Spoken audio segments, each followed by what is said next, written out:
Am I the asshole for claiming a campsite that was first come first serve? Am I the a-hole for thinking that a clearly marked, free, camping site would be considered occupied and unavailable if my niece's car is occupying the site? Here's the story. My sweet niece, who is an introvert, occupied a campsite the evening she arrived at the campground. According to the rules, the sites are first come, first serve. Therefore, she arrived, occupied the site, slept in her car with her doggy, and was visiting the lake with the rest of us, who all had our own sites. With our trailers. We were then informed by one of our family members that a couple had driven around the campground, was unsuccessful at finding a spot, pulled into the camping spot where my niece had the car, and literally set up shop. All, and I mean all, of their camping gear was set up. Tent, table, boxes of firewood, sleeping equipment, etc. We quickly informed them that the site was occupied by our family member, who was a private person and had her belongings in the car so they wouldn't get stolen. The woman, and I quote, said, "You are not validating my reality. The site looked unoccupied, and so we thought that we could just share it." I then responded with, "No ma'am. An occupied site requires a car in the site. It does not mean you can just pull up and start using a site simply because a person doesn't have their stuff out." So, that's the story. There are a few other details, but they are not important. I just want to know if I'm the a-hole for standing up for my niece and the site she clearly occupied with her car and the things in her car? Not the asshole your niece claimed the site. Her car was there, doesn't matter if she hadn't covered every inch of the site in her stuff. For all they knew, she'd parked and gone for a shower or to use the bathroom or something, it doesn't matter. She claimed the site, they don't get to just pull in and set up. They need to find their own site. Nope, not the asshole. Only totally empty campsites are available. Not the asshole. What the fuck does "you are not validating my reality" even mean? Lady, you are correct. Your reality is absolutely invalid, as you are simply wrong, fucking LMAO. You are 100% correct about the site, but you probably should teach your private person niece to work on the adulting. Being introvert and hiding behind it is an excellent setup for long-term problems. First come, first served. Not the asshole. I wonder if "you're not validating my reality" has ever worked for that woman. Am I the asshole for asking my friend to pay me back for food I cooked for her dinner party? I, 29F, love cooking and often host dinners for friends. Recently, my friend, 31F, asked me to cook for a party she was hosting at her house because she loves my food and wanted to impress her guests. I agreed, but told her I would need her to cover the cost of ingredients since it wasn't my event, and she seemed fine with it. After the party, I gave her the receipt, around $150, and that's just ingredients. I didn't take any money for myself. She said she didn't expect it to cost that much and that I should cover it as a gift because we're friends and I enjoy cooking. I said no, and now she's calling me tacky for nickel and diming her over dinner. Am I the asshole for asking her to pay me back? Your friend essentially hired a caterer and then failed to make payment. What the fuck? Who willingly and spontaneously gifts someone $150 worth of food and then provides the free labor to cook it, after having clearly expressed that the receipt for the food will be submitted for repayment? Nobody. That's who. Your friend is ghastly, greedy, and hella gauche. Not the asshole. Not the asshole. She never intended to pay you. Food for a party is not cheap, and $150 is a steal. She is not your friend. Not the asshole, but you should have had her pay for the ingredients up front. Lesson learned. She is the bad guy here. You are my friend, so you should do it for free. Doesn't fly. If she was really your friend, she wouldn't expect you to fund her dinner party. Not the asshole. I gave you the friend discount. I didn't charge you at all for the labor. Normally this would cost $, but I told you I would only charge for ingredients. Please pay me for the money I spend on ingredients. The labor was a gift. Not the asshole. This is not your friend. This is someone who takes advantage of people. You were free labor and free food, she hustled you. Not the asshole. It would have been smart to set the budget ahead of time and get the money ahead of time. But she is being a bad friend right now, and you should tell her that. She's the one nickel and diming, and tacky is asking a friend to do a huge work commitment as a favor and not even covering her costs. Am I the asshole for hiding my ALS diagnosis from my grandpa? A year ago, I, 25M, was diagnosed with limb-onset ALS after a long struggle with experiencing foot drop and muscle weakness. For a few months, I hid my diagnosis from everyone until progression of the disease forced me to come clean. To be honest, I'm still coming to terms with this, and each day has been a living hell as I wake up not knowing what motor skills I will lose next. I have always been fiercely independent and the protector of the people I love, so it kills me knowing that everyone who loves me, my girlfriend especially, now has to bear the burden of my illness. The one person I haven't told is my grandpa, who raised me and my brother until we were teens because my parents were at work all the time. He's the one cared for me the most, who has literally watched me grow up.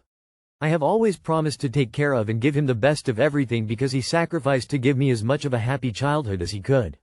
Ever since I was diagnosed, the thought of having to tell my grandpa that his grandson has an incurable, degenerative disease has plagued me, and I don't think I can gather up the courage to tell him or to face the fact that I can't fulfill my promise.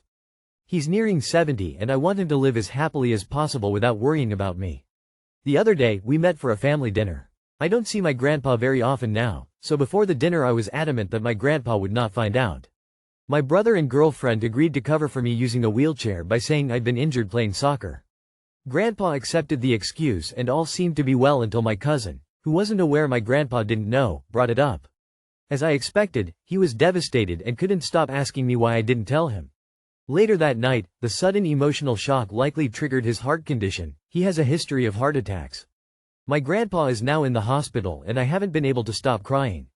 My brother is furious at my cousin for revealing my diagnosis and even more so for not being apologetic, since she's insisting that it's my fault because I should have just been honest with my grandpa. She called me manipulative and a liar and said that it wasn't my place to decide whether grandpa could handle it or not.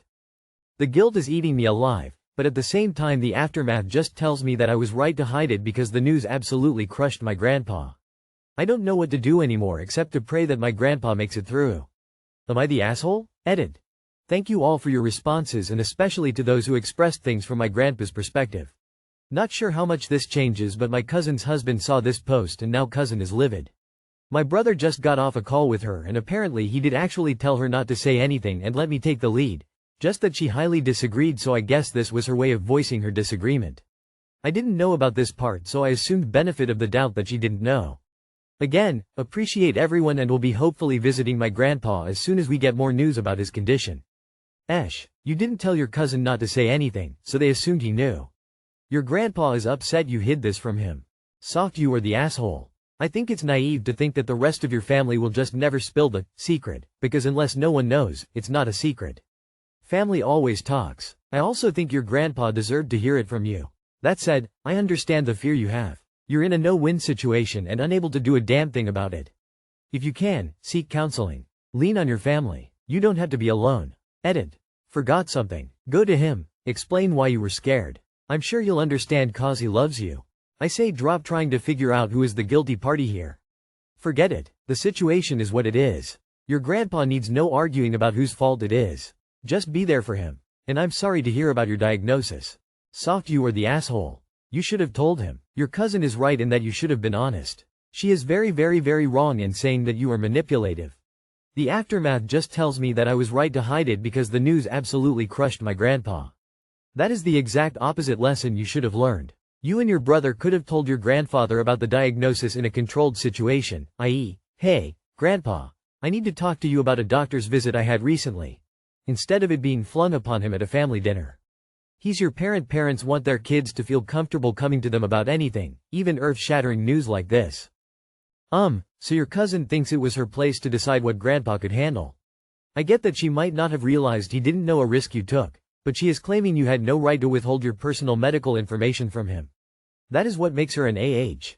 You're allowed to tell people when you are ready. But you've just learned a super hard lesson. When you let the cat out of the bag, everyone will find out even if you don't want them to. Am I the asshole for calling out my dead sister's baby daddy's new girlfriend for being disrespectful? This will be a very long post, so buckle up. My 35F sister, at the time 36F, died suddenly of undiagnosed breast cancer last year. It was the most horrific thing that has ever happened in my life. We didn't know she was sick. She died only 11 days after going into the hospital for not feeling well. The worst part of it was she left behind 2 very young children, ages 1 and 3. A year later and I am definitely still in the midst of my grief. Now the story y'all came here for. The anniversary of my sister's death just passed a week or so ago. On the anniversary of her death, I begin receiving messages from numerous family members and friends that my sister's baby daddies, let's call him Joe, girlfriend, let's call her Jessica, had made a post on social media calling herself mama in relation to my sister's kids. Did it sting to see that? Absolutely. But I just told them that he will have to move on and someone will have to fill that role for the kids. I told them I understand it hurts to see, but it will happen. I did however call Joe and let him know that I understand the role she is in, but could she please not post it on social media at this time. It was still too hard for some people to process. We ended the conversation basically saying we each understood each other's side. Then a week later, another post. Wow, that was bitchy, but again I try to be understanding. Then a few hours later I see a post stating that she was so thankful that their lives took the paths that they did so they could be together. Now I'm pissed. I'm sorry girl, but that comes off that you are glad my sister died so you could have her life. I proceed to make a social media post stating that people will be respectful of my sister even if she is dead. Joe then messages me and asks if that post was about Jessica. I told him it was because she was being insensitive to other people's grief. I had asked them to please be mindful when making posts that could be hurtful, and instead of having empathy, she decided to mark her territory. Then I receive a message from Jessica pretty much telling me she can do and say whatever she wants and there is nothing I can do about it.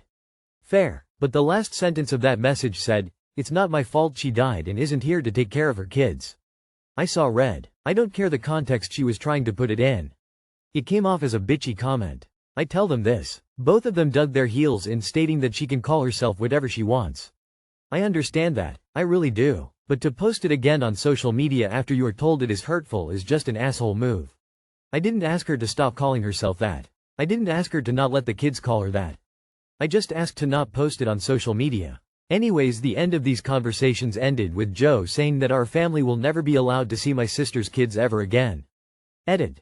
Based on some of the comments here, I did decide to send both Joe and Jessica an apology for overstepping when it comes to dictating what is posted on social media. I don't expect a response, but I still sent the apology.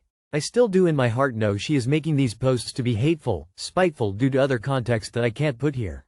I meant the apology for overstepping on my end, but I will not agree with her posting stuff for reactions. I can't control her, but I still also can dislike it. Edit 2. The reason I suspected he was keeping the kids away was due to an interaction between him and my dad when my sister was first hospitalized. While she was being rushed to the hospital in critical condition, he went to the gym to work out. My dad found out, became upset and confronted him. I was not there for the interaction. Not the asshole. Calling herself mama on your sister's death anniversary and then saying, "Not my fault she died," is straight disrespectful.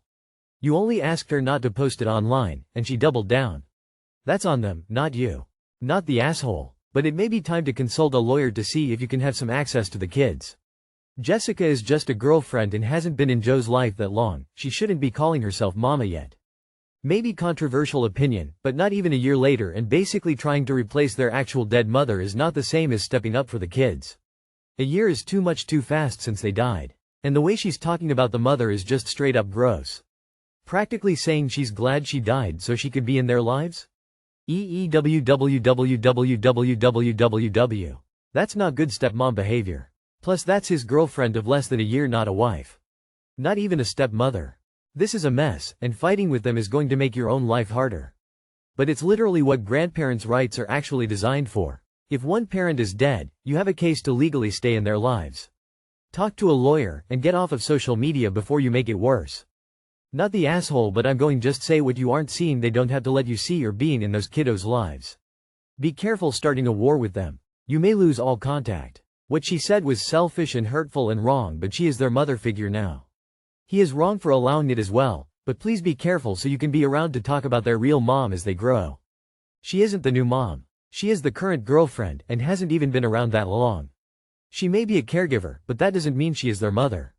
Not the asshole. She and the baby daddy are being cold and insensitive.